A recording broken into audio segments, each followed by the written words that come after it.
Hello, mga kamaster, maraming salamat po sa lahat ng tumatangkilik ng ang nag-iisang tagapagmana. Paki-follow and subscribe mga master para sa mga susunod pang mga kabanata. Ang nag-iisang tagapagmana, Philip Clark. Kabanata 2401. Medyo natapilok ang matabang lalaki at ang medyo may edad na babae nang marinig ang malamig na boses na iyon sa likuran nila. Hindi ka pa ba tapos? Hindi ako mapakali sa iyo ngayon. Maghintay ka lang. Lumingon ang matabang lalaki at tinitigin si Philip ng may banta. Nabaluktot ang mukha niya sa sakit at halos malagutan siya ng hininga dahil sa putol niyang braso. Kailangan niyang magmadali at maghanap ng doktor sa eroplano para asikasuhin ang kanyang pinsala kung hindi masira ang kanyang kamay. Pinrotektahan din ng nasa katanghaliang gulang na babae ang kanyang anak at sinigawan si Philip, bakit natin ito lilinisin? Hindi ko ginawa. Kung gusto mong pumunta sa banyo, maglinis ka. Pagkasabi nito ay tumalikod siya at tinulungan ang anak na makaalis. Snap! Gayunpaman, humakbang si Philip, iniunat ang kanyang kamay, at hinawakan ang likod ng leeg ng medyo may edad na babae. Malamig niyang sabi, I'm warning you last time. Pumunta at linisin ang banyo. Kung hindi, ang susunod na taong mabali ang braso ay ikaw. Ang mga salita ni Philip ay nagpapanginig sa nasa katanghaliang gulang na babae at nanghina ang kanyang mga paa. Napakalamig kasi ng mga sinabi ni Philip. Pakiramdam niya ay tinutukan siya ng mabangis na hayop. Sinubukan pa ring magpumiglas ng nasa katanghaliang gulang na babae at nagmura, bitawan mo ako. Kung hindi, tatawagan ko ang Air Marshal. Gayunpaman, hindi mapakali si Philip sa gayong bulok na tao. Binuhat niya ang nasa katanghaliang gulang na babae at pinasok sa banyo habang malamig na sinabing, babantayan kita habang naglilinis ka. Kung makakita man ako ng kahit isang mantsa, hindi mo na kailangang tumayo pa. Pagkasabi niyan, hinarang ni Philip ang pintuan. Ang nasa katanghaliang gulang na babae ay malapit nang umiyak dahil sa pagkabalisa sa sandaling ito, ngunit nang makita niya ang malamig na mga mata ni Philip, siya ay natakot. Pagkaraan ng ilang sandali, itinuro niya si Philip at umungol. Bata ka, hindi ko gagawin ito. Gawin mo sarili mo. Alisin mo ang impyerno sa daan ko. Pagkasabi noon ay itutulak na sana niya si Philip.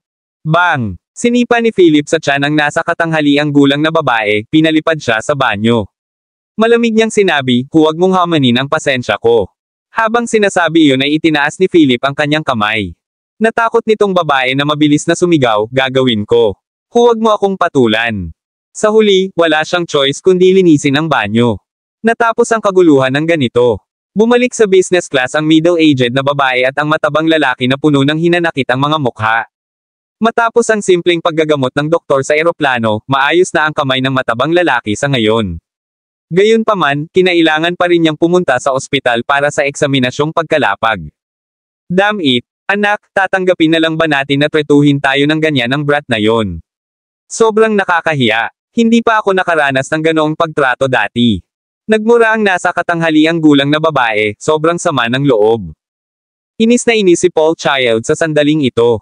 Sa bawat segundong lumilipis, ang sakit ng braso niya ay hindi niya makalimutan ang ginawa sa kanya ni Philip kanina.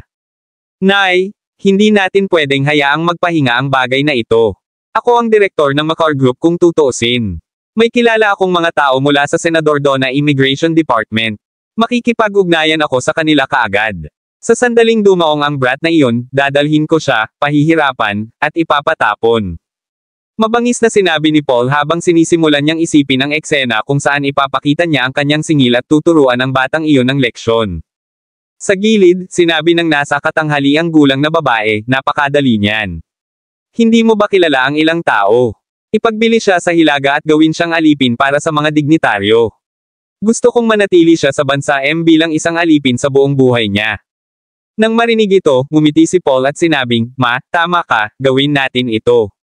Ipaalam ko sa mga taong iyon kaagad. Kukunin ko rin ang mga tao mula sa Federal Intelligence Agency na pumunta at magpakita ng isang palabas. Kabanata 2402. Tumango ang dalawa ng mabuo ang masamang plano sa kanilang isipan. Bumalik si Philip sa first class cabin, at lumapit si Vivi Ju. Anong nagtagal sa'yo? Wala kang nararanasan na problema, di ba? Bahagyang namula ang maliit na mukha ni Vivi habang nakaturo sa ibaba ng tiyan ni Philip. Galit na sabi ni Philip, hindi. Nagpout si Vivi at nilabas ang dila. Matapos ang mahigit 10 oras na paglipad, tuluyang nakarating sina Philip, Fennel, Vivi, at iba pa. Sumunod naman sina Theo at ang kanyang dalawang subordinate sa likuran nina Philip at Vivi, na tumulong sa pagbubuhat ng kanilang mga gamit. Masayang lumabas ng eroplano si Vivi na may sun hat at sunglasses habang hawak ang braso ni Philip. Ilang beses nang tumanggi si Philip, ngunit masigasig siyang nilapitan ni Vivi at wala siyang magawa. Sa huli, walang choice si Philip kundi hayaan siya. Sa pag-alis nila sa gabi, umaga nang makarating sila sa bansa M. Pagkababa nila sa eroplano, kinaladkad ni Vivi si Philip para maglibot kasama niya. Dahil dito, nang kalalabas lang nila sa bulwagan at mag-a-apply na sana para sa pagpasok, si Paul Child at ang kanyang ina, kasama ang kanyang apo sa kanyang mga bisig, ay palihim na sumulpot sa likuran nila. Tanggapan ng imigrasyon. Ang mga aplikasyon ni Fennel, Vivi, Theo, at iba pa ay naaprubahan ang lahat, ngunit tinanggihan ang mga aplikasyon ni Philip. Nakasuot ng sombrero ang lalaking nakasuot ng dark blue uniform na may emblem sa gitna. Nagkunwari siyang tumingin sa impormasyon ni Philip at nilagyan ito ng malaking pulang selyo ng pagtanggi. Hoy! Anong ginagawa mo? Nagkasama kami. Bakit mo tinanggihan ang kanyang pagpasok? Galit na galit si Vivi. Umabot ito ng mahigit 1 oras at talagang tumanggi ang kabilang partido na ibigay ang entry visa. Nagkibit balikat ang lalaki at nakangiting sinabi, pasensya na, hindi niya na-meet ang entry requirements, bumalik ka. Nagdilim ang ekspresyon ni Philip habang nagtanong, dapat bigyan mo ako ng dahilan para tanggapin ang aking mga aplikasyon.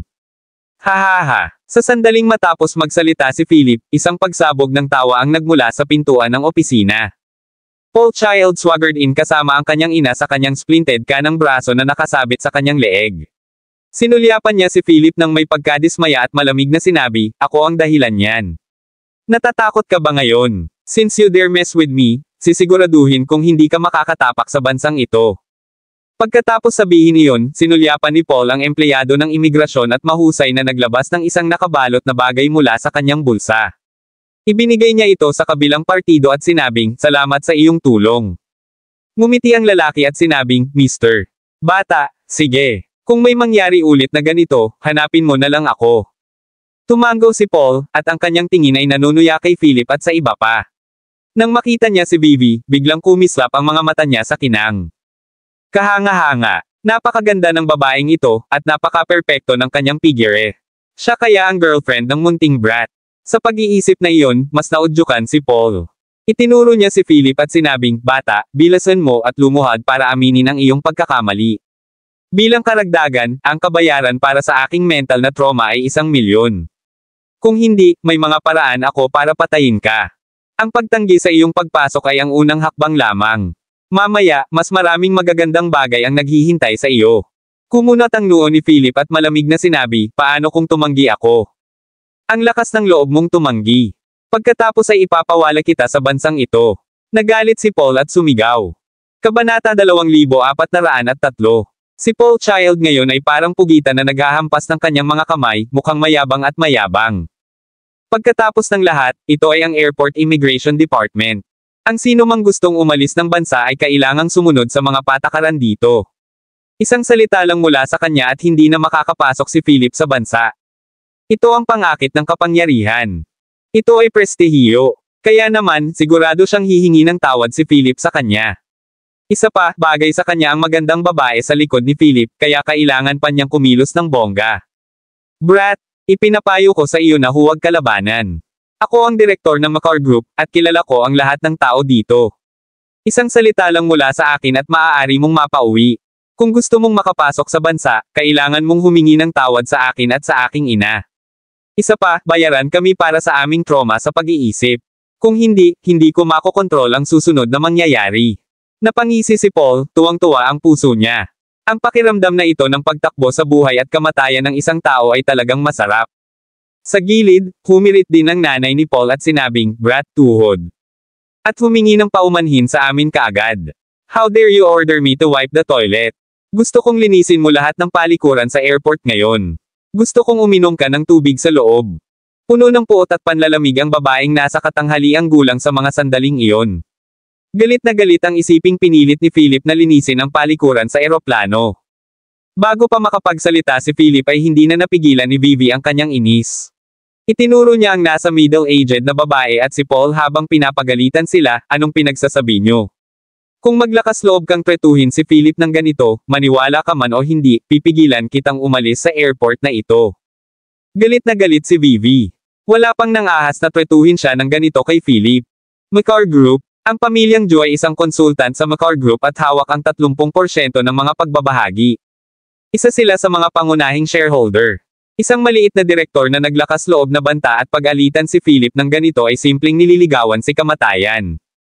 Nang makita ng middle-aged na babae ang kagwapuhan at malandi na ugali ni Vivi, agad niyang tinuro ang ilong ni Vivi at napasigaw ng Tramp, anong pinagsasabi mo? Sino ka sa tingin mo para pigilan kaming umalis ng airport?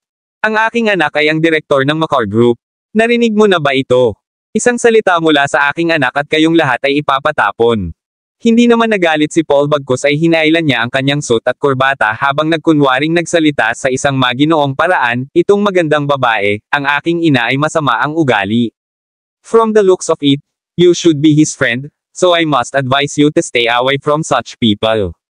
Kung gusto mo, maaari kitang isama sa paglilibot sa Senador Donna. Ano sa tingin mo? Hihihi, sagot ni Vivi at umabant ng isang hakbang. Tinitigan niya si Paul gamit ang kanyang magagandang malalaking mata at sinabing mapang-akit, oh, talaga. Pwede mo ba akong ilibot sa Senador Donna? Nang marinig ang boses na ito, nanginginig ang buong katawan ni Paul. Kung masisiyahan siya sa babaeng ito ng isang gabi, ito ay isang banal na kasiyahan. Siyempre, napaangat ng baba si Paul ng mapang-asar. Kabanata 2404. Dahil dito, itinaas ni Vivi ang kanyang kamay at sinampal si Paul sa kaliwang pisngi habang nagmumura, karapat-dapat ba ang isang tulad mo na isama ako sa paglilibot? Nagulat si Paul sa sampal na ito. Agad siyang nagalit. With a wicked expression on his face, tinuro niya si Vivi at umungol, "You be asterisk, how dare you slap me? Hindi mo kailangang isipin na pumasok sa bansa ngayon. Bawalan kayong lahat na makapasok sa bansa." Nagalit si Paul at tumalikod. Dali-dali ding hinayla ng nasa gilid na medyo may edad na ang kanyang anak at tiningnan ang marka ng sampal sa kaliwang pisngi nito. Lumingon siya at sinaway si Vivi, "Trump, how dare you hit my precious son? Hindi kita bibitawan. Kakaltin kita hanggang mamatay." Sa sinabi nito, ang nasa katanghaliang gulang na babae ay magsisimula na. Gayunpaman, smack, smack. Marahas na sinampal ni Vivi sa magkabilang pisngi ang medyo may edad na babae. Nagulat din ang medyo may edad na babae sa dalawang sampal. Pagkatapos noon, naghisteryoso siyang umungol. Pagkatapos, walang pakialam na inilabas ni Vivi ang kanyang mobile phone, tumawag, at malamig na sinabing, "Nasa airport ako. Magpadala ka rito." Pagkatapos ng tawag ay umarte si Vivi na parang walang nangyari. Tumayo siya sa tabi ni Philip na naka-cross arms at tahimik na naghihintay. Galit na galit si Paul at ang kanyang ina habang tinuturo si Philip at Vivi at nagmumura.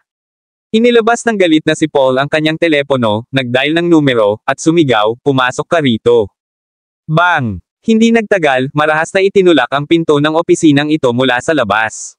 Sabay-sabay na pumasok ang 5 o 6 na matangkad at matipunong dayuhan na naka-jacket na may malamig at mayabang na mukha.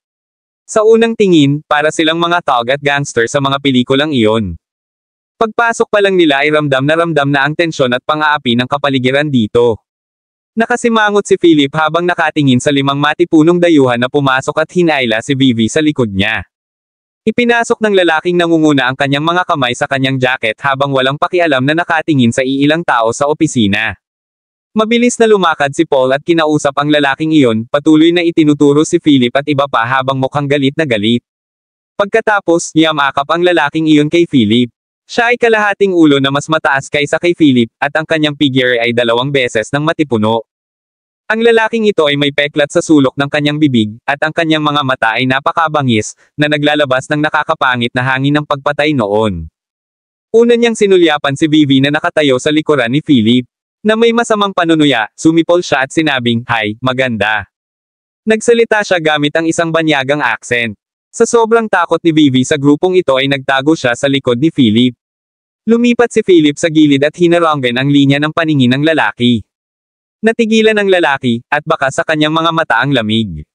Hinawakan niya ang kwelyo ni Philip at mariing sinabi, "How dare you disrespect Mr. Child? Hinahanap mo ang kamatayan." Itinaas ni Philip ang kanyang kamay, hinawakan ang palso ng lalaki, at sinabing, "Bitawan mo." Nang makitang naglakas loob pa rin si Philip na lumaban, ngumisi ang lalaki at nadagdagan ang lakas sa kanyang kamay habang sinasabing, haha, ang baboy na ito ay naglakas loob na lumaban. Habang tumatawa, nagpupuwersa siya sa kamay, sinusubukang buhatin si Philip. Gayunpaman, hindi kumikibo si Philip sa lugar. Sa isang iglap, nagdilim ang mga mata ng lalaki nang makaramdam siya ng masamang premonition. Siguradong, hinawakan ni Philip ang palso ng lalaki at nagsimulang magpuwersa.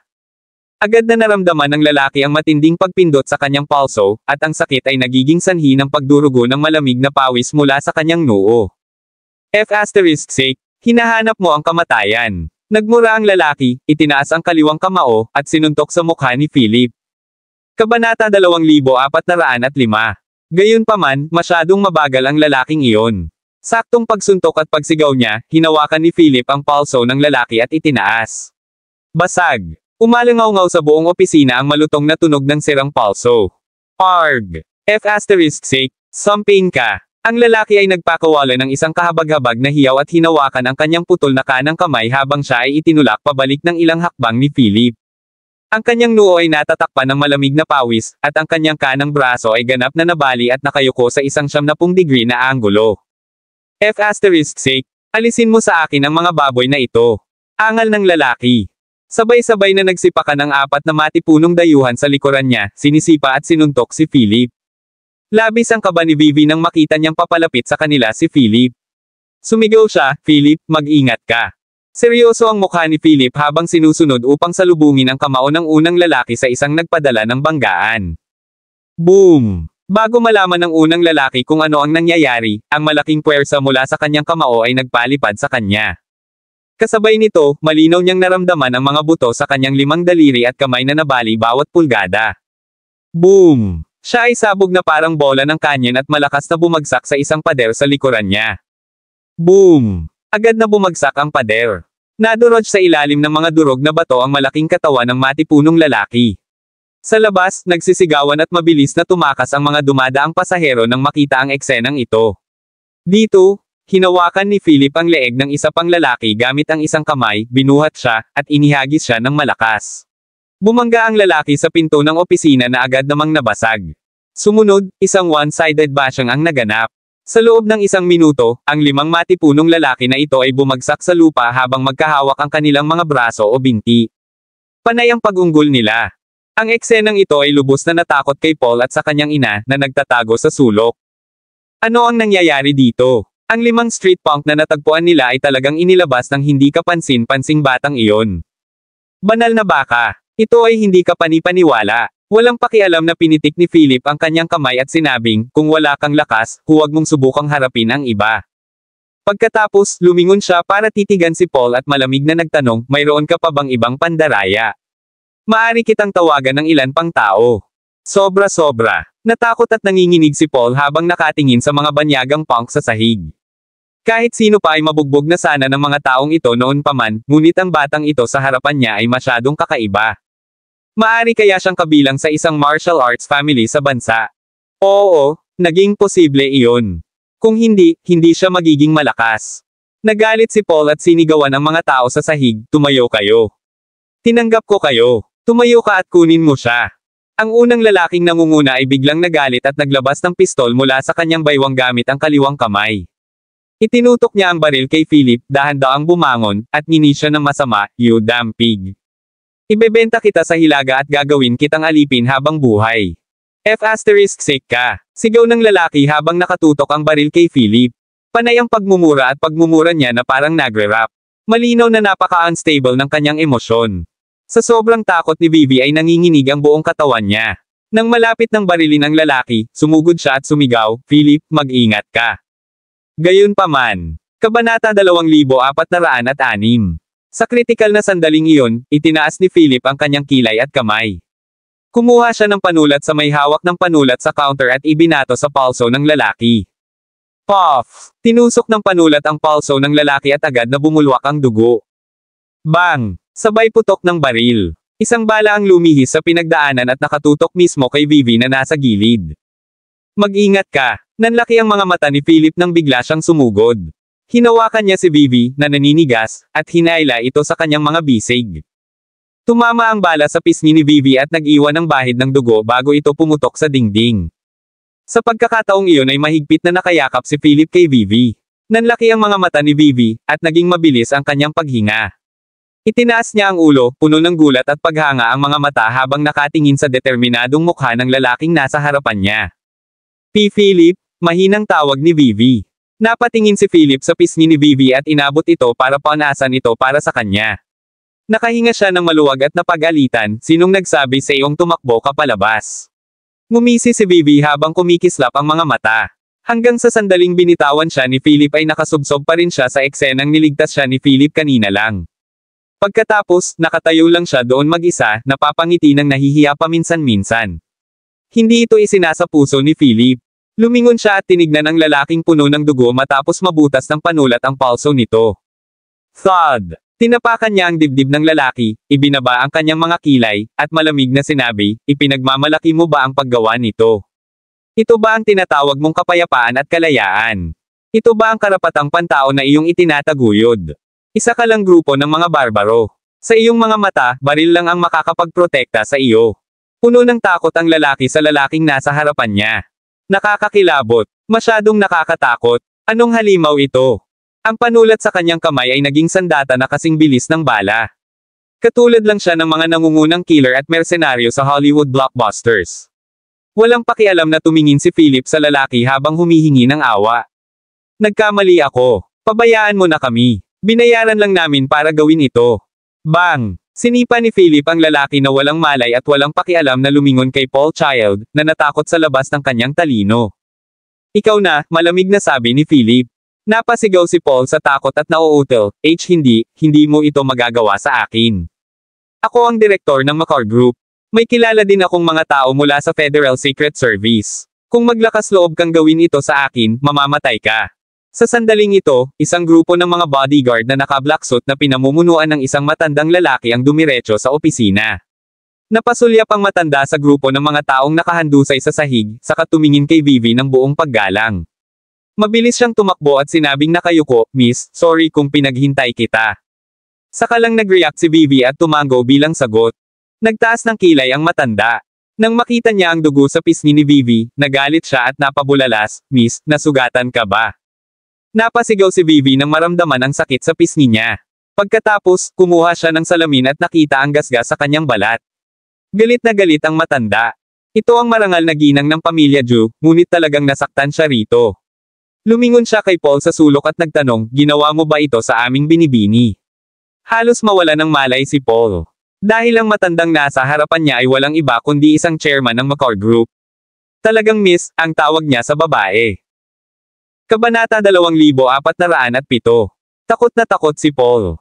Gumapang siya at lumuhad sa harap ng matanda. Ibinaba niya ang kanyang ulo at patuloy na inamin ang kanyang mga pagkakamali. Mr. Kern, bakit ka nandito? Ngumuso ang matanda, malamig na tinitigan ang matabang lalaki sa harapan niya, at nagtanong, sino ka? Pawis na pawis, nagpakilala si Paul. Ang pangalan ko ay Paul Child. Ako ang presidente ng Makar Group sa Oriente at ang direktor ng punong tanggapan ng Makar Group sa Senador Dona. Isang karangalan na makilala ka. Nagpanik si Paul. Ang larawan ng matandang ito ay nakasabit sa Wall of Fame sa headquarters ng grupo. Bilang isa sa 5 tagapangulo, ang taong ito ay nagmamay-ari ng 30% equity ng Makar Group. Isang salita mula sa kanya at ang kanyang posisyon bilang direktor at pangulo ng rehiyon ay mawawala ng bisa. Isa pa, ang nagpanik kay Paul ay ang paggalang na ipinakita ni Mr. Kern sa babae kanina lang. Tinawag niya itong Miss. Oh gosh! Magagawa talaga ng babaeng iyon na tawagin siya ni Mr. Kern na Miss. Nabaliw ang mundong ito. Lumabas si Vivi sa sandaling ito, malamig na tumingin kay Paul na nakaluhod sa sahig, at sinabing, Kuya Kern, turuan mo ng magandang aral ang mataba na ito. Siya ay naglakas loob na banta kay Philip at natagpuan ang napakaraming tog na haharap sa kanya. Siya nga pala, nag-iikot siya bilang direktor ng Makar Group. Matapos pakinggan ang sinabi ni Vivi, yumuko ang matanda bilang pagkilala bago ito malamig na tinitigan ni Paul at pinag-uusapan, Paul Child, nakalimutan mo na ba ang patakaran ng grupo? How dare you rely on your professional status to throw your weight around here? Simula ngayon, tinanggal ka na sa Makar Group, at maglalabas din ako ng order para walang kumpanya sa Senador Dona ang kukuha sa iyo. Kahit sa Oriente, aabisuhan ko ang silid ng komersyo para tuluyan kang maisara. Boom! Ang mga salita ng matanda ay parang bagyong sumabog sa ulo ni Paul. Tapos na. Ginawa ang lahat para sa. Tapos na ang buhay niya. Hindi, Mr. Kern, nagkamali ako. Hindi na ako mangangahas na uulitin pa. Mabilis na lumuhad si Paul at yumuko sa kanya. Miss Ju, patawarin mo ako sa pagkakataong ito. Hindi ko na uulitin. Pangako ko. Habang sinasabi iyon, sinampal ni Paul ang sarili sa mukha at sinabing, ako ay padalos-dalos at ignorante. Nakikiusap ako na patawarin mo ang aking kawalang galang. Gayunpaman, malamig na huminga si Vivi at sinabing, aanihin mo ang iyong itinanam. Dinala mo ito sa iyong sarili. Huwag mong sisihin ang iba dyan. Pagkasabi niyon, tumingin si Vivi kay Philip na may nakakaakit ng ngiti sa labi. Hinawakan niya ang braso nito at sinabing, Philip, ano sa palagay mo ang resolusyong ito? Sa naman ay natigilan si Mr. Kerr nang makitang ganito ang pakikitungo ni Vivi sa isang lalaki. Ang lalaking ito kaya ang fiancé ng dalaga. Hindi ba siya tinawag na Ethan? Bakit ngayon si Philip? Binago ba ang pangalan para maiwasang maakit ang atensyon ng mga tao? Sa pag-iisip na iyon, ngumiti si Mr. Kern. Kabanata 2408. Basta masaya ang dalaga, ayos na ang lahat. Halos pinagmamasdan ni Old Kern si Vivi habang lumalaki siya. Bagamat siya ay lingkod ng pamilya Ju, itinuring niya si Vivi bilang kanyang apo mula pa noong bata pa ito kaya naman, tumingin si Old Kern kay Philip ng may kaunting pagpapahalaga at nagtanong, Mr. Clark, inalagaan mo ba ang mga taong ito? Bahagyang tumango si Philip bilang tugon. Lalong nasiyahan si Old Kern. Sa gayong mga kasanayan, mapoprotektahan niya ang dalaga sa hinaharap. Hindi nagtagal, kinaladkad ng mga bodyguard na dinala ni Old Kern ang umaangal na si Paul at ang kanyang ina. Pagkatapos noon, sa tulong ni Old Kern, mabilis ding naresolba ang mga aplikasyon ni Philip sa pagpasok. Mula sa simula hanggang sa huli, hindi kumibo si Fennel, Theo, at iba pa. Maya-maya, naglakad na sila papunta sa gate ng airport. Gayunpaman, nang maglalakad na ang lahat ng palabas ng LAL Airport, tatlong papabilis na itim na Cadillac SUV ang huminto sa gate at hamarang sa daan. Mabilis na bumaba ng sasakyan ang 6 na gwardya na may mga baril na nakasuot ng itim na uniforme ng panlaban. Ang mga taong ito ay ganap na armado. Ang 2 taong nangunguna ay nakasuot ng itim na suit, itim na trench coat, at itim na salamin pang-araw. Ito ay ang tipikal na hitsura ng spear. Biro sa mga pelikulang Hollywood. Lumapit ang 2 lalaki kay Philip at sa iba pa. Isang blonde na lalaki na may seryoso at determinadong ekspresyon ay naglabas ng isang dokumento, niya sa kanila sa masakit na boses, nakatanggap ako ng utos mula sa aming mga tauhan ng FAI na ibalik sinabi mong lahat para tumulong sa isang investigasyon. Dahil sa eksenang ito, maraming tao ang huminto at manood. Kung tutuusin, ang klasikong eksena sa mga pelikulang Hollywood kung saan inaresto ng mga opisyal ng Spear Bureau ang isang tao ay kapana-panabik na panoorin sa totoong buhay. Lalo na sa grupong ito ng mga tao na puno ng pompadour at naglalabas ng ginaw na pumihil sa iba na lumapit. Sa sandaling ito, humakbang si Old Kern at malamig na sinabi, mga ginoo, ako si Hank Kern, isang chairman ng Makar Group. Ang mga taong ito ay aking mga kaibigan na kakapasok lang sa bansa nang walang anumang problema. Nagtataka ako kung ano ang batayan ng mga tao mula sa espesyal na ahensya ng panektik upang alisin sila. Hinubad ng leading man sa suit ang kanyang sunglasses at ipinakita ang isang pare ng malalim na mata. Isang ngisi ang lumitaw sa gilid ng kanyang bibig habang pinupunasan ang kanyang salaymang pang-araw. Tumingin siya kay Old Kern at sinabing, well, ang Makar Group ay isang napakaganda at malaking kumpanya. Kilala ko ang head chairman ng kanilang grupo, si Bob Charles.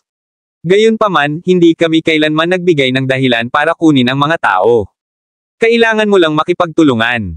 Pagkasabi nito, humakbang ang mga mandirigma para arestuhin sina Philip, Fennel, Theo, at iba pa, hindi man lang tinigilan si Vivi.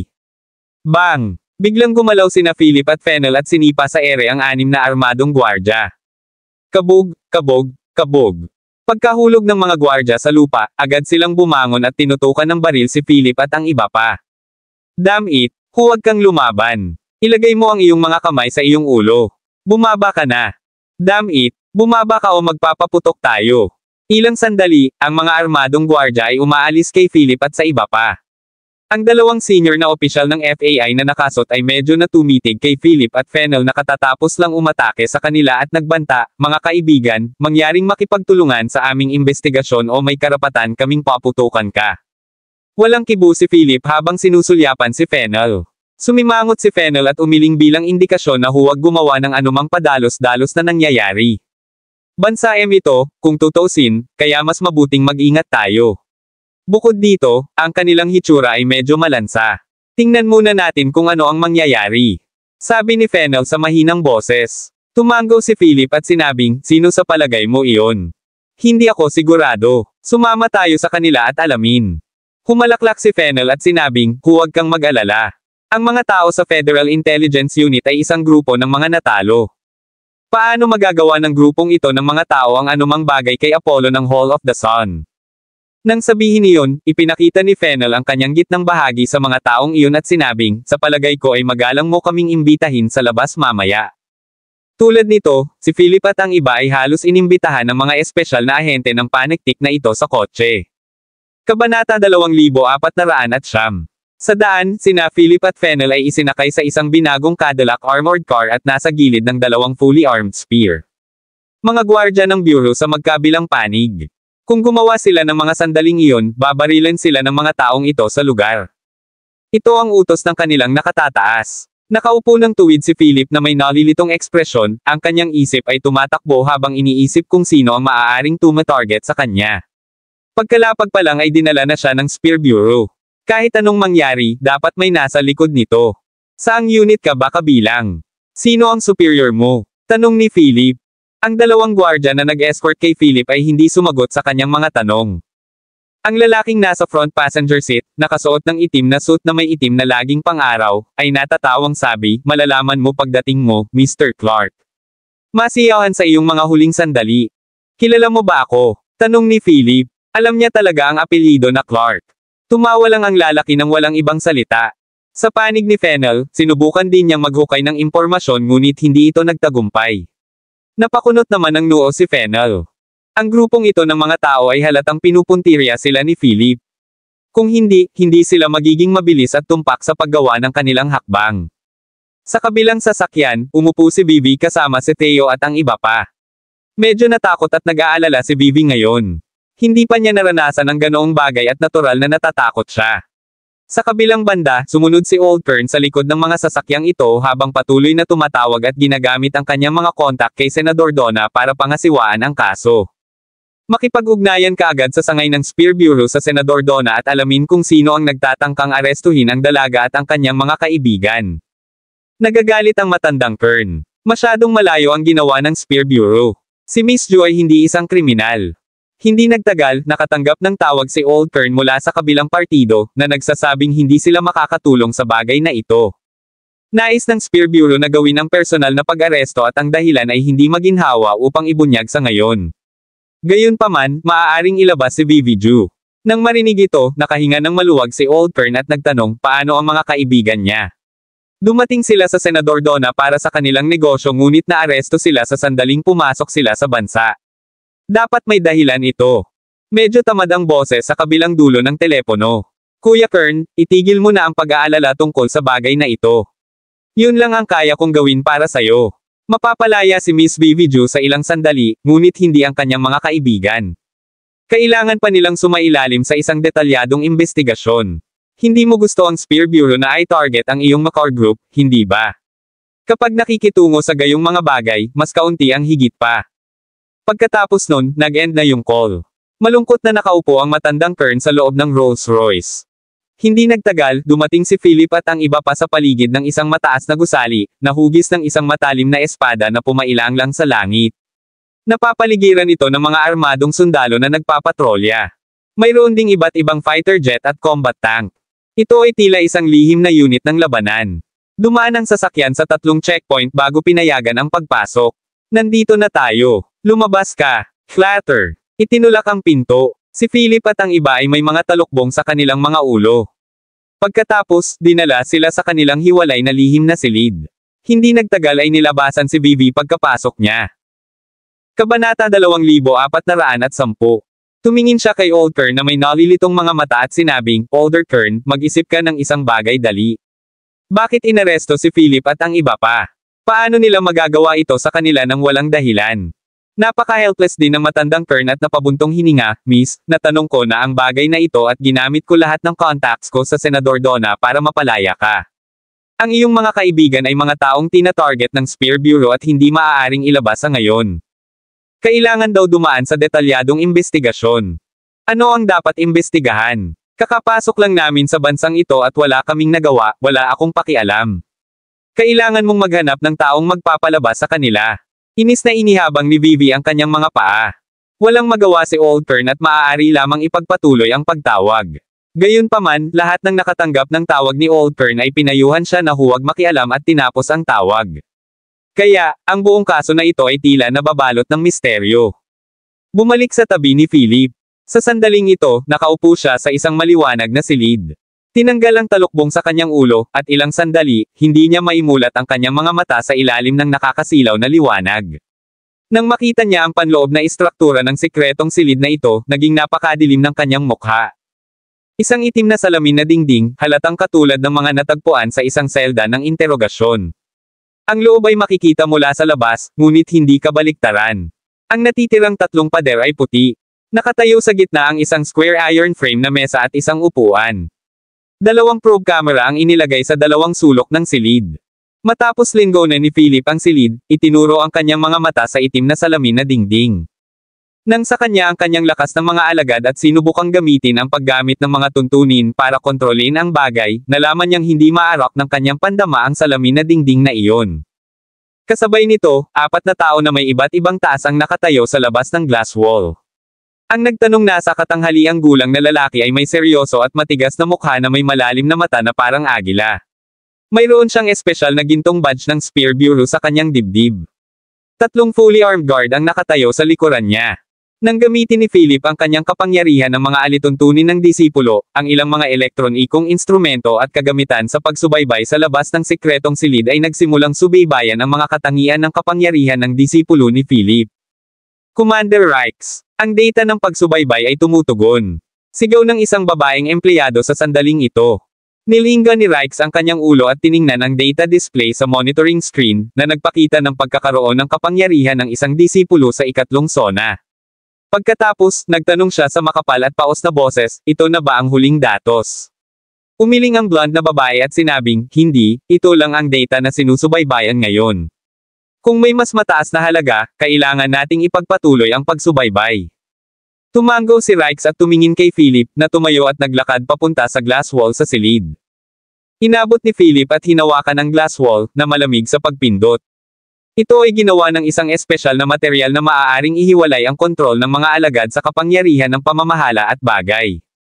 Ito ba ang lakas ng Spear Bureau? Pareho ba ito ng Supernatural Bureau sa bansa? Habang pinagmamasdan ni Philip ang itim na glass wall, nakatayo si Rikes sa kabilang side ng glass wall na may pagngisi sa bibig.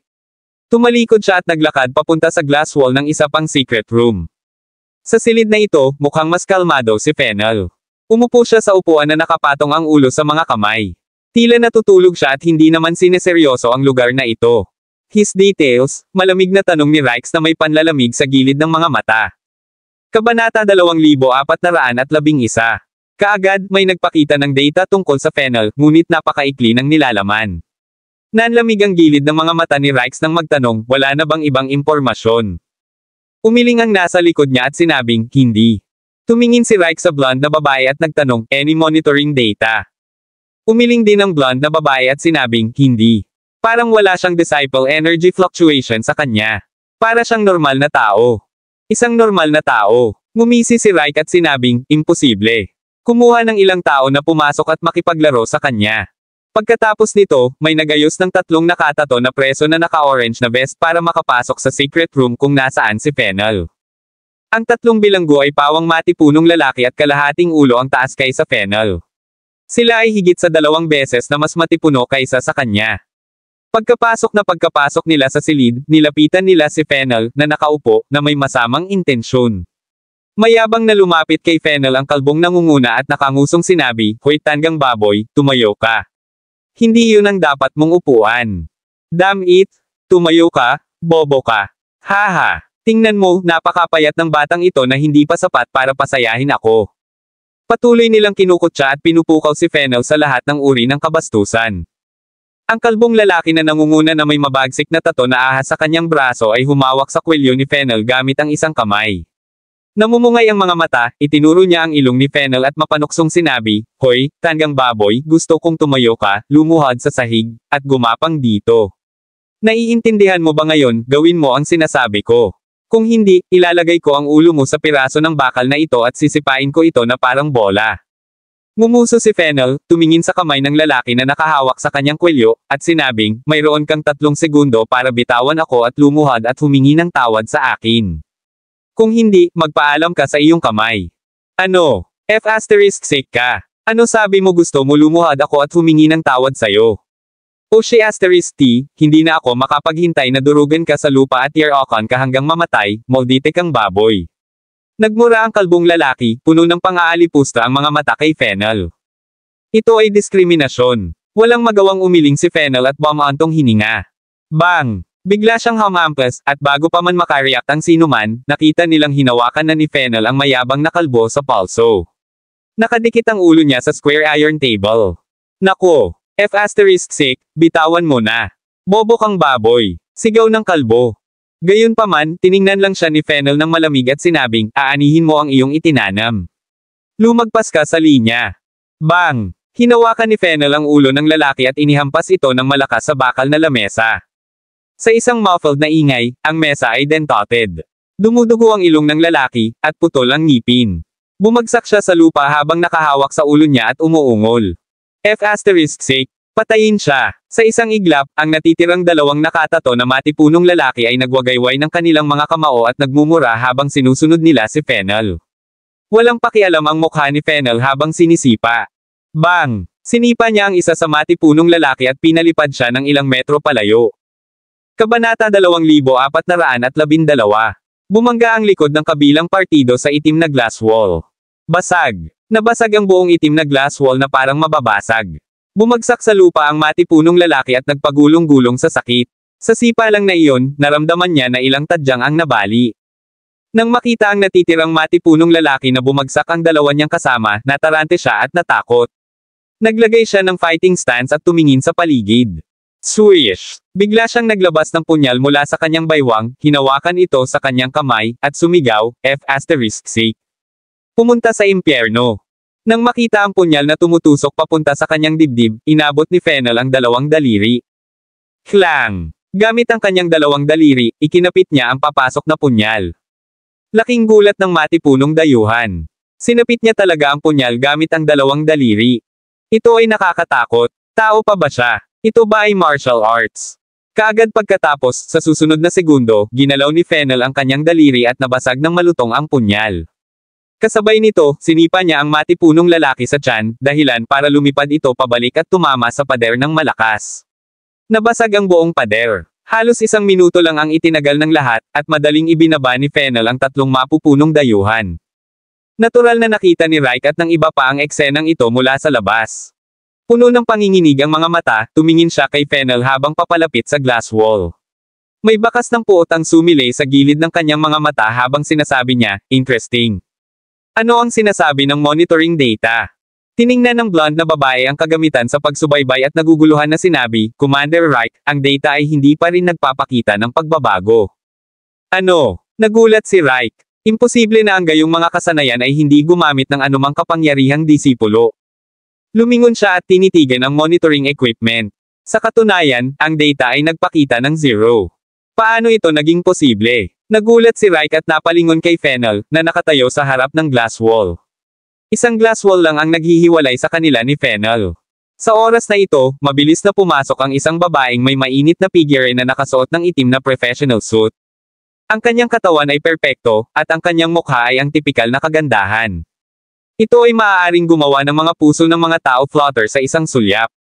"Commander Reich, narito ang sugo ng Panginoon para makita ka," sabi ng babae. Tumango si Reich bilang tugon bago siya tumalikod at umalis. Maya-maya, nakita niya ang isang babaeng naka-red dress sa meeting room. Ang babae ay may perpektong hugis na figure, mahabang maitim na kayumanggi na buhok, asul na mga mata, isang mataas na tulay ng ilong, at isang queenly poise. "Honorable Lord Envoy, hinuli ko na sila gaya ng itinuro mo." Bahagyang yumuko si Reich at magalang na sabi sa babae. Lumingon ang babae, at ang kanyang mukha ay ganap na imahe ng isang diyosa na kayang gayumahin ang lahat. Tumango siya at sinabi sa napaka-sexy na boses, "You did well, Rikes." Sila ang mga taong gusto ni Lord Hades. Nasaan na sila ngayon? Dalhin mo ako dyan. Magalang na sumagot si Rike, Panginoong Envoy, sa ganitong paraan pakiusap. Kabanata 2413. Hindi nagtagal, sinundan ng babaeng envoy si Rike sa glass wall kung nasaan si Philip. Tumingin si Telina kay Philip na nakaupo sa lihim na silid na walang pakialam na ekspresyon at tinanong si Rike ang kanyang mga detalye. Mabilis at magalang na kinuha ni Rike ang impormasyon tungkol kay Philip. Aniya, ang pangalan niya ay Philip Clark mula sa Orienta. Ayon sa investigasyon, siya ay manugang ng isang maliit na pamilya sa Riverdale, ang pamilyang Johnston. Ang kanyang asawa, si Win Johnston, ay nagmamay-ari ng isang pharmaceutical company na tinatawag na Beacon Group. Ang kamakailan ay pinaplano ng kumpanya na bumuo ng isang sangay sa ating bansa. Mayroon din siyang 2 anak. Ayon sa kasalukuyang data ng pagsubaybay, dapat niyang taglayin ang lakas ng isang disipulo sa 3 sona. Tiningnan ni Telina ang impormasyon sa kanyang mga kamay at nakasimangot na tanong, "Yun lang ba?" Wala nang iba. Umiling si Rike at sinabing, "Panginoon, ito lang ang impormasyong malalaman namin tungkol sa kanya hanggang ngayon." Tumango si Telina at ibinaba ang dokumento. She crossed her arms at tumingin kay Philip na nakaupo sa loob ng secret room. Sa isang mapang-akit na panunuya, sinabi niya, ang isang disipulo lamang sa 3 sona ay hindi sapat upang bigyan siya ng labis na atensyon ni Lord Hades. Gamitin kaagad ang aming mga lihim na kontak at tauhan doon para malaman ang lahat ng kanyang pagkakakilanlan at impormasyon. Oo, Lord Envoy. Agad namang sumagot si Rikes. Pagkatapos, nilingon ni Telina si Rikes at tinanong, paano ang isa pa? This way? Dinala ni Rikes si Telina sa glass wall ng secret room kung nasaan si Fennel. Nakita ni Telina si Fennel na nakakulong sa loob at ang 3 matipunong lalaki na bumagsak sa lupa. May bahid ng panlalamig sa gilid ng kanyang mga mata, tinanong niya, ano ang nangyayari? Mabilis na sumagot si Rikes, Lord Telina, gusto naming subaybayan ang kanyang data, ngunit sa ngayon, siya ay tila isang normal na tao. Normal na tao. Napatingin si Telina sa 3 matipunong lalaki sa lupa sa loob, at malalim na nagsalubong ang kanyang mahubog na kilay. Pagkatapos, umiling siya at sinabing, hindi siya maaaring maging normal na tao. Minsan sinabi sa akin ni Lord Hades na mag-ingat sa kanya. Ipagpatuloy ang pagsubok at siguraduhing makuha sa akin ang totoong data. Mabilis na tumugon si Rike, opo, Panginoong Telina. Aayusin namin agad ang pagpasok ng mga disipulo. Kung interesado ka, maaari kang manatili at manood. Nakangiting sabi ni Telina, very well. Gusto kong manood. Hindi nagtagal, 2 disipulo mula sa Hall of the Underworld ang pumasok sa sekretong silid. Nang makita sila ni Fennel, napangiti siya at nagtanong, wow, 2 disipulo. Saang hall ka galing? Sinabi ng 2 disipulo na may malamig na mukha at masamang pag-iinis, damn you, stupid pig. Wala kang karapatang malaman yon. Ngayon, pumunta ka sa impyerno. Sa sinabi nito, isa sa mga alagad ang tumama kay Fennel. Walang magawang umiling si Fennel, sumulyap sa itim na salamin na dingding, at sinabing, kung gusto mong subukan ang aking lakas, hindi na kailangang hanapin ang mga basurang ito para harapin ako. Pinapunta mo lang sila sa kanilang kamatayan. Pagkatapos nito, lumipat si Fennel. Nang sumuntok ang alagad, ginawa rin ni Fennel. Boom! Isang malakas na pagsabog. Nabasag ang buong kamao at braso ng alagad sa suntok ni Fennel. Ang kanyang mga buto ay dinurog sa pulgada. Boom! Lumipad pabalik ang kanyang buong katawan at bumagsak sa electronic na bakal na pinto ng secret room. Isang dent na anyong tao ang agad na lumitaw sa pinto. Lahat ng nasa labas ng glass wall ay napabuntong hininga. Sa isang suntok, na-knockout ang isang disipulo ng second zone. May na-detect ba? Mabilis na tanong ni Rike sa blonde na babae sa gilid niya. Umiling pa rin ang babaeng nakasubaybay sa datos at sinabing, hindi, walang pagbabago sa enerhiya ng sinumang alagad. Umaasa pa rin siya sa kanyang pisikal na lakas. Nagulat sina Rike at Telina sa mga salitang iyon. Umaasa lamang sa kanyang pisikal na lakas, natalo niya ang isang disipulo ng pangalawang sona sa isang suntok. Kabanata 2414. Imposible. Sa oras na ito, sa silid, nilapitan ni Fennel ang natitirang disipulo. Puno ng galit ang mukha, umungal ang isang matangkad na disipulo, F***, dudurugin kita. Pagkasabi nito ay biglang bumukol at lumaki ang figure ng lalaking iyon, tulad ng Hulk. Umabot ang ulo niya sa kisame nitong sikretong silid. Puno ng nakaumbok na kalamnan ang kanyang katawan na parang mga blok ng matitigas na bato. Isang higanting bato. Pumunta ka sa impyerno, ikaw na tanggang baboy. Sinuntok ng alagad si Fennel. Gayunpaman, sinulyapan lang siya ni Fennel ng masama bago niya itinaas ang kanyang kamay at hinawakan ang kamao ng higanting bato. Boom! Ang banggaan ay nagdulot ng isang mahinang pagsabog at isang malaking pagsabog ng presyo ang biglang nagkalat sa sikretong silid. Mabilis na sinuri ng mga instrumento at kagamitan sa labas ang data ng pagsubaybay. Ang kapangyarihan ng disipulo ng pangalawang sona. Gayunpaman, ito ay mula sa alagad na kanilang ipinadala. Napuno ng gulat at hindi makapaniwala ang mga tao sa labas habang nakatingin sa loob ng sekretong silid sa lalaking hamarang sa suntok ng higanting bato gamit ang kanyang kamay. Nakakatakot, nakakakilabot. Samantala, nang makita ng alagad na madaling nakakaharang si Fennel sa kanyang suntok, bigla itong nagalit at binato ng isa pang suntok si Fennel. Ngumuso si Fennel at hinawakan din ang isa pang kamao ng higanting bato. Pagkatapos, sa ilalim ng pagtataka ng lahat, marahas niyang itinapon ang higanting bato palayo. Dumagundong. Hinay pa ng higanting bato ang kisame, at kasabay nito, malakas siya na binasag ni Fennel sa itim na salamin na dingding. Basag. Sa isang iglap, nabasag ang itim na glass wall. Mabilis ding nagtakbuhan ang mga tao sa likod ng glass wall. Ang higanting bato ay nahulog sa koridor sa labas at bumagsak sa isa pang pader, na nabasag ang kabuuan nito. Umusok at alikabok ang koridor. Walang pakialam na lumabas si Fennel sa secret room. Hinintay ni Telina at ng iba pa na maalis ang usok at alikabok bago nila nakita si Fennel na nakatayo na sa harapan nila 3 metro ang layo. Wow! Ang ganda rin. Maaari mo bang sabihin sa akin kung sino ang nagtatangkang arestuhin ako? Si Hades ba ng Hall of the Underworld o Bautiko ng Hall of Evil? Ngumisi si Fennel na may inosenteng tingin sa mukha. Galit na galit si Telina nang makita niyang naglalakad palabas si Fennel. Sumigaw siya kay Rikes, arrest him. Dalhin mo siya sa lab at i-dissect para sa research.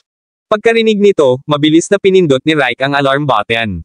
Agad na umalangaw-ngaw ang mga alarma sa buong sangay ng spear ng Senador Donna. Koanihan. Sabay-sabay, 12 ng mga armadong mandirigma ang bumuhos mula sa magkabilang dulo ng koridor. Galit na tumingin si Tarina sa walang pigil na Horus sa kanyang harapan at sinabing, gawin mo. Malamig na tiningnan siya ni Fennel at sinabing, ang ganda, hindi masyadong pala kaibigan ang paglalaro ng magaspang. Walang karapatang pantao. Kabanata 2415. Sa malamig na mukha, masama ang tingin ni Telina kay Fennel at sinabing, hindi ka karapat-dapat na kausapin ako tungkol sa karapatang pantao. Hulihin mo siya. Sa isang iglap, ang grupong ito ng mga ganap na armadong gwardya ay sumugod kay Fennel. Sa ganitong mga kalagayan, ang isang normal na tao ay tiyak na luluhod at makiusap para sa awa. Kung tutuusin, napakaraming armadong gwardya at yaong mga espesyal na ahente ng lumabas na panektik na nakaitim na uniforme ng labanan na lamang sa mga pelikula sa Hollywood. Gayunpaman, ngumisi lang si Fennel at sinabing, gusto mo lang makita kung gaano ako kalakas. Bakit dumaan sa napakaraming problema? Sa sinabi nito, lumipat si Fennel. Sa linya ng paningin ng lahat, nakita nila ang isang figure na may kumikislap na pulang ilaw.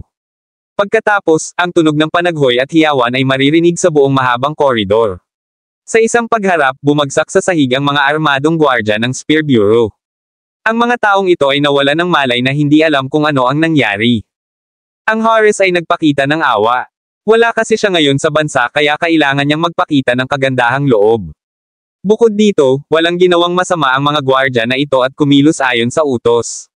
Ang lahat ng ito ay nangyayari sa loob lamang ng 1 minuto. Nang makita ang kamangha-manghang eksenang ito, puno ng pagkabigla ang mukha ni Rikes. Ito ay masyadong kahanga-hanga, parang Fantastic Four nanogram spear. Koanihan. Bakas din sa mukha ni Telina ang pagtataka, ngunit walang bakas ng takot. Ito ay dahil siya ay mula sa Hall of the Underworld at isa sa mga dakilang sugo ni Lord Hades. Ang kanyang pagkakakilanlan at hitsura ay natukoy na ang mga bagay. Siya ay isang karakter na hindi kailangang matakot saan man siya magpunta. Bukod dito, ang Hall of the Underworld ay isang sikat na organisasyon sa kanluran na kumokontrol sa underground na puwersa ng ilang bansa sa kanluran. Ang mga miyembro nito ay hindi kailangang mag-alala o matakot sa anuman. Higit pa rito, si Senador Donna din ang home base ng Hall of the Underworld. Ang Hall of the Underworld ay namamahala sa 8 rehiyon sa bansa at ang kapangyarihan nito ay nagbigay daan upang maging mapagmataas at mapagmataas. How dare you show off with just that little bit of skills? Malamig na bamantong hininga si Telina, mukhang naiinis. Kinawian ni Fennel ang kanyang kamay at sinabing, ang ganda, medyo masakit ang mga salita mo. Gusto mong makita ang lakas ko at naipakita ko na sa iyo. Ngayon, hindi ba dapat palayain mo ako at ang kaibigan ko? Managinip ka. Malamig na sinabi ni Telina, ang gagawin ko ngayon ay hulihin ka at ibalik para sa dissection at research. Napangiti si Fennel at sinabing, maganda, kakaiba ang hiling mo. Pinandilatan ni Telina si Fennel at sinabi kay Reich sa tabi niya, papuntahin ka agad ang mga disipulo. Gusto ko siyang hulihin ng buhay at personal na hiwain. Gusto kong malaman kung anong klaseng body structure meron siya. Habang sinasabi ito, excited na ngumiti si Telina. Galit na galit si Fennel. Mukhang nakilala niya ang isang medyo pervert na babae, at isang maganda doon. Dahil dito, labis na naagrabyado si Fennel, na bias sa magagandang tao. Noong una ay gusto niyang maglaro ng isang romantikong drama sa kagandahang ito, ngunit ngayon, tila mabilis lang niyang tapusin ang laban na ito. Dito, mabilis na ginamit ni Reich ang kanyang headset at sinabing, pakilos ka agad ang 7th Condor Squad. Hindi nagtagal, nagkaroon ng kakaibang nangyayari sa koridor. Kabanata 2416. Pitong dayuhan na magkaiba ang pangangatawan matangkad at pandak, lalaki at babae, mataba at payat ang dating. Sa sandaling lumitaw sila, nagdala sila ng hindi magapi na mga aura. Tumingin si Fennel at agad na hinusgahan mula sa kanilang mga aura na ang 7 taong ito ay pangunahing mga disipulo ng ikatlong sona. 3 sa kanila ay umabot pa sa lakas ng ika-4 na sona. Mayroong isa na may pinakamataas na lakas ng ika-4 na sona. Ang gayong kapangyarihang panlaban ay bubuo ng isang napakalakas na pangkat sa mundo ng mga alagad ng alinmang bansa. Sapat na sila para sirain ang isang batalyon ng 10,000 sundalo. Hahaha, ngumuso si Fennel habang nakatingin sa 7 disipulo at sinabing, wow, ang laki ng lineup. Ito ba ang iyong pagpapakita ng mabuting pakikitungo? Ang ganda, di ba medyo sobra? Nagpakita si Telina ng isang ngiti na sapat na upang mapasuko ang sinumang lalaki at sinabi, dahil alam mo nang matakot, ilagay ang iyong mga kamay sa iyong ulo at lumuhod. Hayaan mong samahan kita ngayong gabi. Si Telina ay isang napaka-prangka at walang kwentang babae. Kaya, kahit anong gusto niya, lagi niya itong gagawin. Halimbawa, sa ngayon, mayroon siyang napakalakas na pagnanais na ibalik si Fennel upang hatiin at pag-aralan siya. Siya ay isang medikal na doktor at isa ring siyentipikong pananaliksik sa katawan ng tao na may matinding interes sa anatomaya ng mga disipulo. Bagamat nahiwanan niya ang katawan ng maraming disipulo, hindi pa niya ito nagawa sa isang tulad ni Fennel. Kaya naman, siya ay labis na nasasabik na mayroong isang hindi mapigil na salpok sa kanya. Nagkibit balikat si Fennel at sinabing may kakaibang ngiti, kung gayon, tila hindi maiiwasan ang layo. Sa sinabi nito, ang 7 disipulo mula sa 7th Condor Squad ay nagpakawala ng kanilang mga aura. Sa isang iglap, ang lugar na ito ay napuno ng nakakatakot na presyo ng enerhiya. Ang pinagsamang lakas ng pakikipaglaban ng 7 disipulong ito ay sapat na upang patayin ang isang disipulo na kakapasok lang sa ika-5 sona. Nagkaroon ng malaking pagkakaiba sa lakas sa pagitan ng mga disipulo ng ika-4 at ika-5 zone. Ito ay isang panibagong pag-unawa sa mga tuntunin at bagay. Kaya, ang pumatay sa isang disipulo ng ika-5 sona gamit ang kanilang kapangyarihang panlaban ay nakakagulat. Panginoong Telina, turuan namin ng leksyon ang mangmang na batang ito. Hayaan mong personal kung iharap siya sa iyo bilang regalo sa iyong kaarawan. Sa isang iglap, ipinakita ng 7 alagad ang kanilang galing. Isa sa kanila ang nagtaas ng kamay at nagpakawala ng mahabang naglalagablab na letigo kay Fennel. Ang naglalagablab na letigo na tila mapunit ang espasyo ay sobrang init at tila matutunaw nito ang buong koridor. Malamig na tiningnan ni Fennel ang paparating na letigo ng apoy, walang magawang umiling, at sinabing, matagal na ba akong malayo sa kanluran? Pagkatapos, hinawakan ni Fennel ang naglalagablab na letigo gamit ang kanyang mga kamay. Snap! Sapat na ang malutong na tunog at enerhiyang umuusok para mabaligtad ang lahat. Gayunpaman, hinablot lang ni Fennel ang apoy na letigo ng ganoon. Ang mukha ng alagad na gumamit ng katangiang apoy ay agad na natense habang inihahampas niya ng malakas ang letigo, sinusubukang bawiin ang kanyang sandata. Gayunpaman, ang letigo ng apoy ay nanatiling hindi gumagalaw sa kamay ni Fennel. Damn it, naghahanap ka ng kamatayan. Galit na galit ang alagad. Kasabay nito, ang isang matangkad na alagad na may tan na balat sa tabi niya ay biglang tumapak sa sahig at tumalon. Ang kanyang mga kamay ay naging malabakal na mga kamao at nabasag sa ulo ni Fennel. Isang alagad na may katangiang metal. Ang dalawang malabakal na kamao ng matangkad na alagad ay malapit ng tumama sa marka. Ang suntok na ito ay sapat na upang sirain ang anumang tangke ng labanan. Libreng Kabanata 2417. Maghanap ng mga kabanata. Sa kritikal na sandali, nang makita ang nakakulay na disipulo na ang kanyang kamao ay mabilis na papalapit kay Fennel, isang malupit na ngiti ang lumitaw sa kanyang buwan. Walang makakaligtas sa malabakal niyang kamao. Gayunpaman, biglang gumuho ang mga dingding sa magkabilang panig. Ang mga bakal na bar sa dingding ay parang mga ahas na lumalangoy, na nagpupumilit na lumabas sa mga dingding bago naging isang hola at nakulong ang disipulo sa hangin.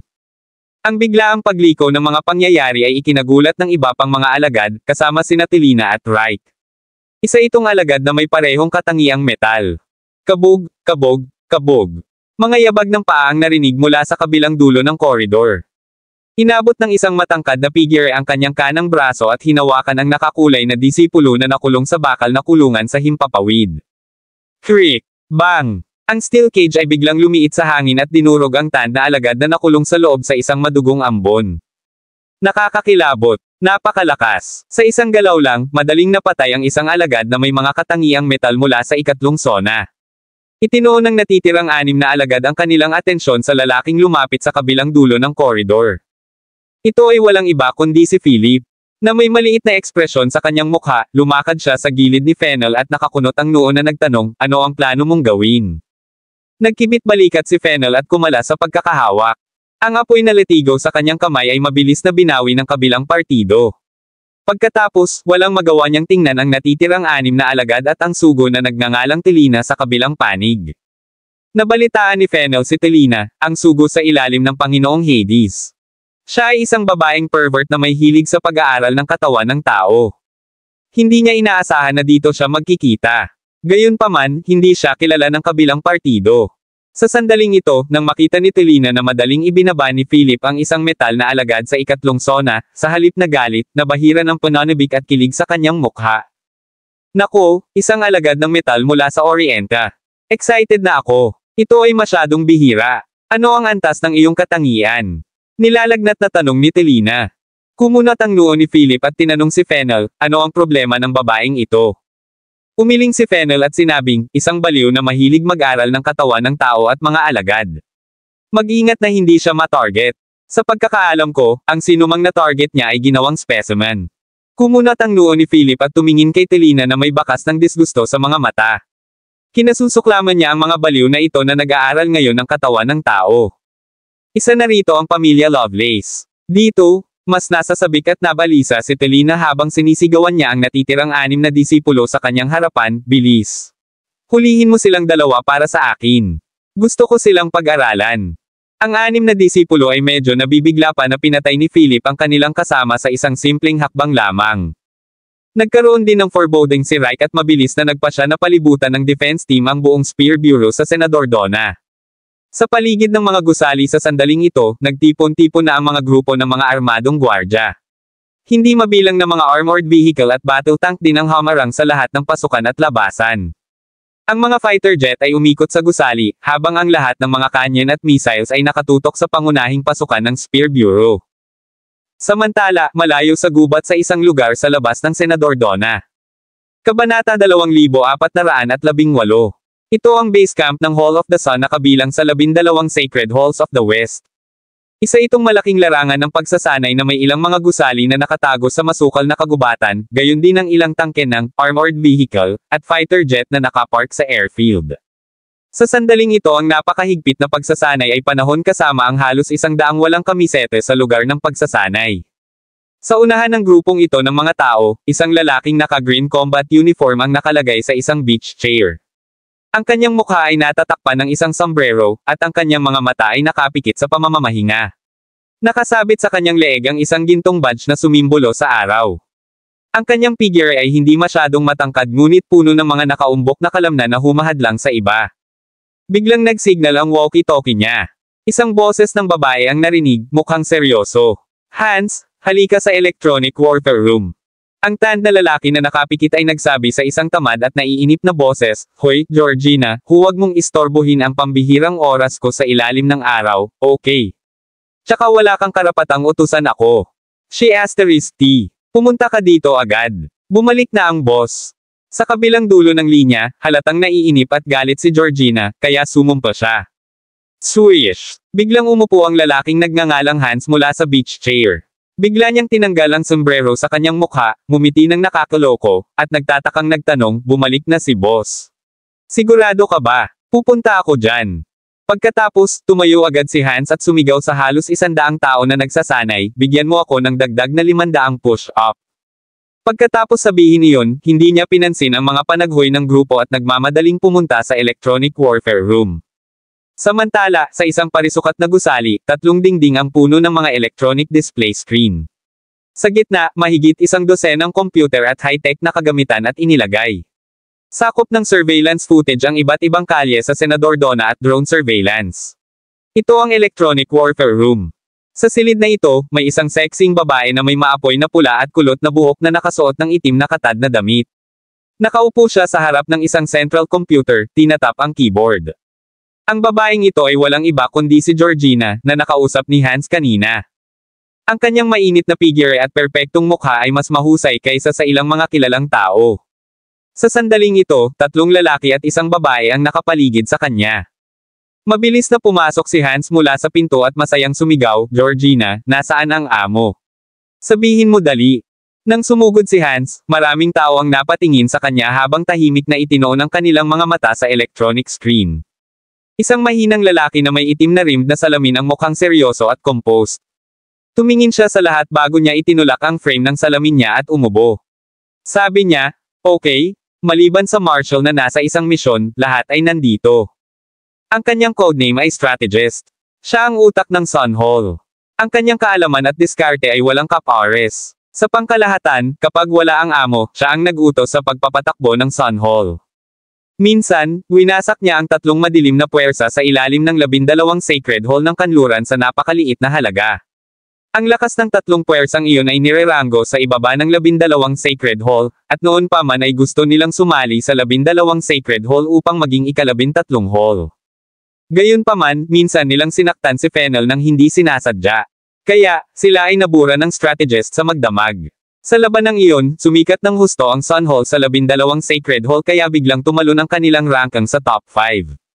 Ito ay dahil upang ma-wipe out ang 3 puwersa na maaaring maging ika-13 na bulwagan sa magdamag ay sapat na upang mabigla ang buong kanluran.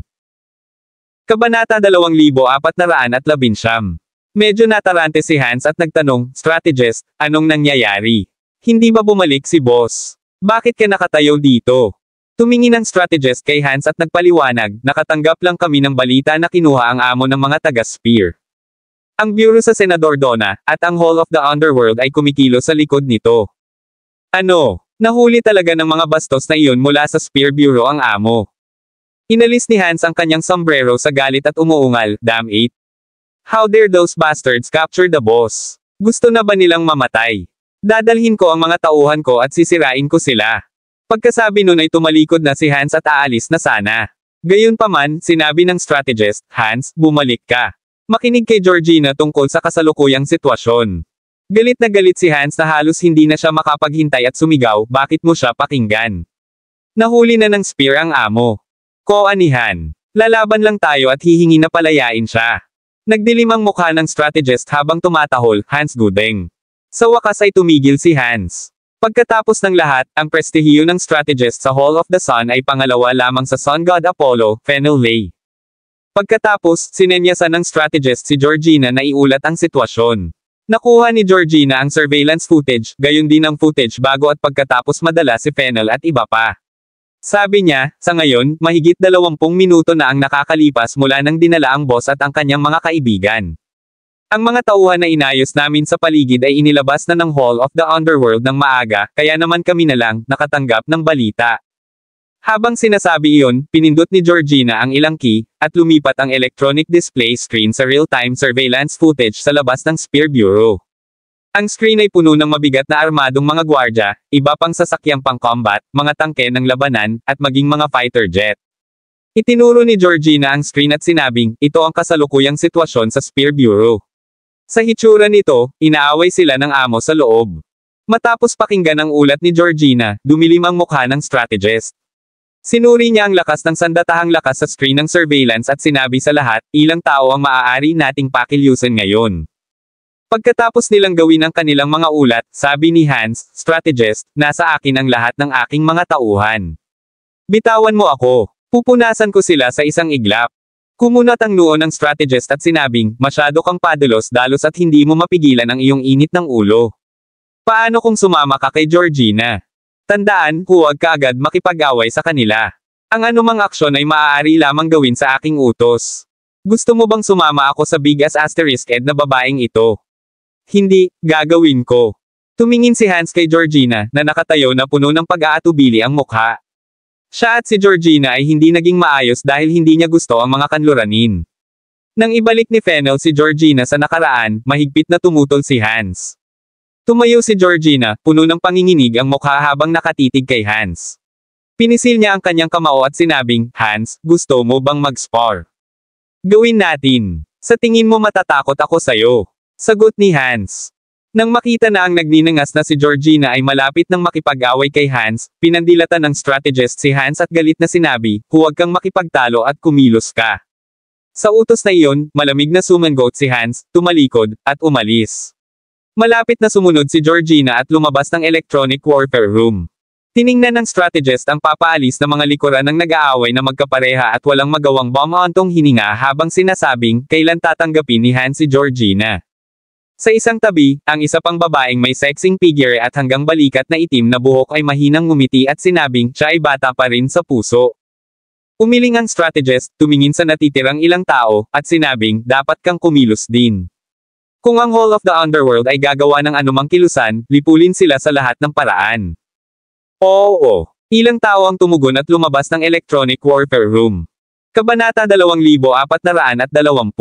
Sa Hall of the Sun, kumilos ang 5 dakilang sugo sa ilalim ng Diyos ng araw na si Apollo. Nanatili ang strategist sa base camp ng Sun Hall.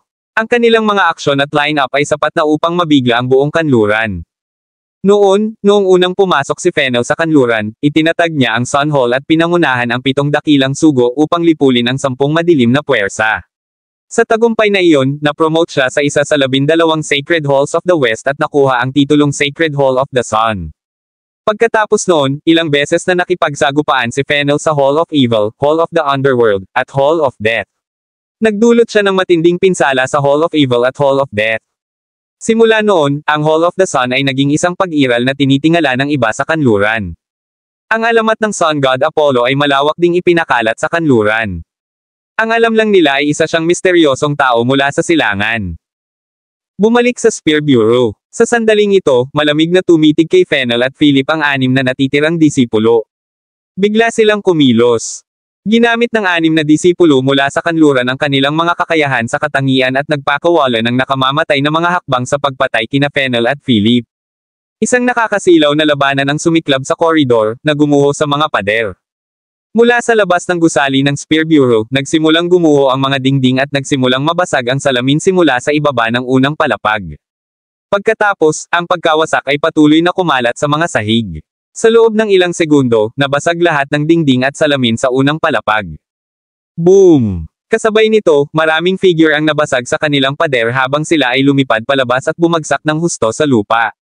Nagpasabog sila ng ilang pinaso na hukay. Dumagundong. Sa ika-7 o ika-8 palapag, sa likod ng isang basag na pader, isang umuungal na apoy na chimera ang biglang kumagat sa isang lalaking nakabalot sa isang asul na harang at pumailan lang sa langit. Dagendong. Isang nakakabinging dagendong ang umalangaw-ngaw sa lugar.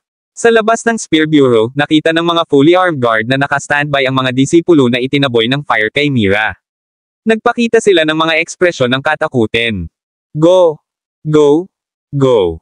Humanda sa pagpapaputok. Sa isang iglap, sa pamumuno ng commander, ang lahat ng mga ganap na armadong gwardya ng Spear Bureau ay nakahanda para sa labanan. Ang lahat ng mga muzzle, kabilang ang mga armored vehicle at battle tank, ay nakatutok sa butas sa dingding sa ika-7 o ika-8 palapag. Ang sinumang lumitaw ay sasailalim sa mabigat na pag-atake ng artilleria. Walang pinipiling pagpapaputok sa buong paligid. Biglang may lumipad na figure mula sa butas na iyon. Sunog. Dagatatat. Boom. 12-dosenang mabigat na armadong Spear Bureau na gwardya, 7 o 8 tangke ng labanan, pati na rin ang mga fighter jet na umaaligid sa kalangitan ay nagpuntirya at walang habas na pinaputukan ang mga figure ng sabay-sabay. Ang ganitong matinding firepower ay sapat na upang sirain ang sinumang disipulo sa ika-4 na zona. Ang langit ay puno ng mga bala at missile. Sa sandaling tumalon si Philip, katutubo niyang naramdaman ang malaking panganib. Ibinaling niya ang kanyang ulo at tiningnan ang mabilis na pagpapaputok ng mga bala at missile na inilunsad mula sa lupa at langit. Isang masakit na lamig ang lumitaw sa gilid ng kanyang mga mata. Kabanata 2421. Nahaharap sa ganoong intensive firepower, kahit isang alagad ng ika-4 na zone ay pipiliin na umiwas o maglunsad ng depensa. Gayunpaman, sa sandaling iyon, hinarap ni Philip ang firepower at itinaas ang kanyang mga braso. Boom! Ang walang katapusang raging energy pressure ay bumangon sa paligid niya, at isang steel wall sa kalahating metro ang kapal na biglang lumitaw sa harap ng kanyang mga kamay. Sa sandaling ito, ang mga bakal na bar at ilang mga metal na bagay sa mga dingding ng nakapalibot sa mga gusali ay lumipad patungo sa dingding na bakal ng napakabilis. Nagsanib sila sa pader na ngayon ay kasing laki ng bahagi ng basketball court. Boom! Dagatatat! Binomba ng mabilis na firepower ang bakal na pader na iyon at nagdulot ng pagsabog na sumabog sa kalangitan. Ang eksena ay parang makabagong digmaan at mukhang nakakabigla. Sa oras na iyon, ilang tracking missiles ang umikot sa bakal na pader at sumabog mismo kay Philip. Malamig ang mga mata ni Philip habang itinaas ang kanyang kamay at hinawakan ang mga missile na may naglalagablab na buntot. Ang mabilis na mga missile ay umindayog sa himpapawid, binago ang landas ng paglipad, binaligtad ang direksyon, at tumungo sa mga tangke ng labanan sa lupa gayon din ang mga fighter jet sa kalangitan. Dumagundong. Kaagad, ang mga tangke ng labanan sa lupa ay tinamaan ng mga missile at sumabog sa apoy. Marami ring armadong gwardya ang sumabog din sa langit. Maging ang 2 fighter jet sa himpapawid ay hindi nakaligtas at natama ng mga missile. Sa makapal na itim na usok at umaapoy na apoy, nawalan sila ng kontrol at nahulog mula sa himpapawid habang umiikot sa mga bilog. Boom! Ang mga fighter jet ay bumagsak sa lupa at nagdulot ng malaking dagat ng apoy. Ang mga missile sa mga fighter jet ay sumabog din na parang mga paputok. Ang gayong kapangyarihang panlaban ay bumulaga sa mabigat na armadong mga gwardya sa lupa. Kasabay nito, ang isang pulang dragon halberd ay tumagos sa gusali ng Spear Bureau at tumagos sa katawan ng isang disipulo na may pinakamataas na lakas ng ika-4 na zona, inihagis siya sa hangin, at napunit siya. Dagindong. Ang pulang halberd ay pumailan lang sa langit na parang dragon, nagngangalit sa walang katulad na presyo. Kaagad pagkatapos, isang figure ang lumabas mula sa pangunahing pasukan ng Spear Bureau.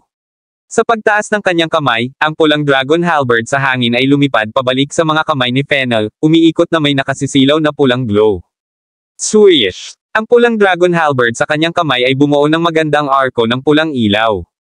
Sa pagkakataong iyon, tulala ang lahat ng gwardya ng Spear Bureau, kasama sina Commander Rykes at Telina, na nagtatago sa likod ng karamihan. Ang pulang dragon halberd. It was actually the red dragon halberd. Kung ganoon, ang lalaking iyon ay maaari lamang maging maalamat na master ng Hall of the Sun God, Apollo. Natahimik ang lugar. Pakiramdam ni Ryke ay parang isang malaking bato ang bigat sa kanyang puso. Halos hindi na siya makahinga. Puno rin ng kilabot at gulat si Telina. Ang kanyang magagandang mata ay puno ng hindi makapaniwala. Kabanata 2425. Clatter. Isang grupo ng mga gwardya na nagsasanay sa Hall of the Sun ang tumayo. Tumayo rin si Han sa gitna nila. Siya ang pinaka-nagalit. Sa kanyang puso, ang Diyos ng araw na si Apollo ay ang tanging karapat-dapat sa kanyang paggalang at pagsunod. Walang iba. Hindi man lang handang makinig si Han sa strategist, ngunit mayroon siyang mataas na prestihiyo sa Hall of the Sun. Maraming beses, walang choice si Hans kundi sumunod sa utos. Okay, kung ganoon. Subukan natin ang mga pamantayan ng tinatawag na Hall of the Sun, casual na sabi ni Philip. Alam niyang sinasadya ito ni Fennel. Nang makita ang kawalang interes ni Philip, maraming tao ang naiinis. Hindi ba nag-appoint lang siya ng posisyon? Napakabongga. Tama na yan. Looking at his age, parang hindi siya marunong lumaban. Sa palagay ko maaari na lang tayong magpadala ng isang random na tao upang ibagsak siya. Bahagyang ngumiti si Fennel. Alam niyang hindi sasang-ayunan ng grupo ng mga taong nasa ilalim niya si Philip, kaya sinadya niya itong itayo. Napagpasyahan na ni Fennel na walang sino man dito ang makakapantay sa lakas ni Philip, maliban sa kanya. Bukod dito, ang potensyal ni Philip ay hindi pa ganap na nailabas. Sa naman ay napatingin din si Georgina kay Fennel at Philip na nanlalaki at nalilitong mga mata. Lord Apollo, sinasadya mo ba ito? Si Georgina ay matalino bagamat siya ay hindi gaanong sophisticado sa pakikitungo sa mga tao, siya ay napaka-perceptive. Napangiti si Fennel at sinabing, Georgina, may mga bagay na dapat itago lang.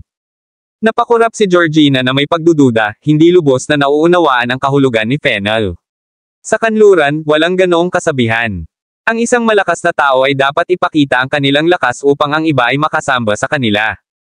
Hoy! Nabalitaan ko na ikaw ang mabuting kaibigan ng Sun God. Gusto kitang ipaglaban ng isa-isa. Tatanggapin mo ba? Sa oras na ito, humakbang ang isang binata.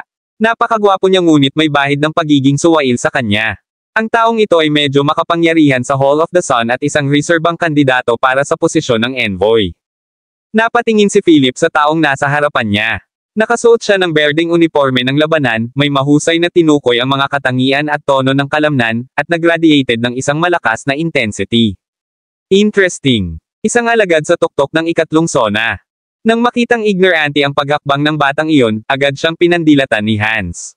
Gusto niyang unang umakyat. Tumingin si Philip sa binata na namumukod tangi at nagtanong, bakit mo ako gustong hamanin? Dahil sa tingin ko hindi ka sapat na malakas at hindi ka karapat-dapat na Panginoon sa amin. Itinaas ni Tyler Wood ang kanyang ulo na may kaunting paghamak sa kanyang mga mata. Oh, nagtaas ng kilay si Philip. Alam na alam niya kung anong antas ng lakas ang naabot ng binata. Masasabi lamang na ang grupong ito ng mga tao sa ilalim ng Fennel ay tapat sa kanilang kalikasan. Lahat sila ay masungit at mayabang.